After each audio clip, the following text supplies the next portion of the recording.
Alam mo yung feeling na after mo siya i-massage sa face mo is sobrang refreshing yung pakiramdam.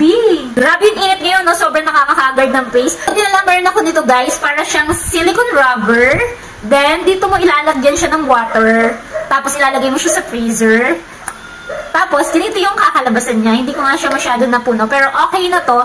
Tapos, guys, para ma-refresh yung face mo, yung mga pores mo sa skin, ayan, i-massage mo lang siya dyan. Grabe yung feeling, yung freshness na mararamdaman mo. Huy, sobrang sarap sa pakiramdam. Ayan, iikot-ikot mo lang siya dyan sa buong mukha mo. Pwede to paggising mo sa umaga. Sarap.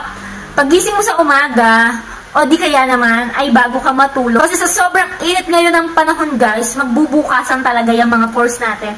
Pwede mong i-massage to 2 or 3 minutes sa mukha mo. Sarap niya, nakaka-refresh talaga kasi grabe sobrang init. Pati itong leeg, pwede yan, guys. Paggising sa umaga and bago matulog, bago ka mag-skincare, ayan, i-refresh muna natin yung face natin. Sobrang sarap sa pakiramdam. Kahit sa mga mata-mata, pwede. Guys, nasa inyo rin pala kung ano yung gusto nyong ilagay dito, kung mineral water o di kaya naman yung tap water lang na galing sa gripo nyo. So, kayo na mag-decide kung anong gusto nyo na ilagay na tubig dito. Basta malinis na tubig, syempre. Makapal yung pagkaano niya, silicone, hindi nyo nga mararamdaman yung lamig ng ice. Pwede rin naman na ice tube lang, kaya lang, kung wala kayo nitong rubber is mapipil nyo nga yung sobrang lamig sa kamay. Eto kasi hindi. Kaya nga maganda may ganito. Sobrang mura lang. Then, pwede mo na siyang laging gamitin. I-refill mo lang siya ng water and ilalagay mo lang sa freezer.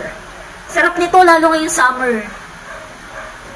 So, kung gusto nyo nga rin ito, kung kailangan nyo nga rin ito, ilalagay ko na nga lang ho ang link sa Yellow Basket. Yun lang po. Thank you for watching. Connecting. Bye!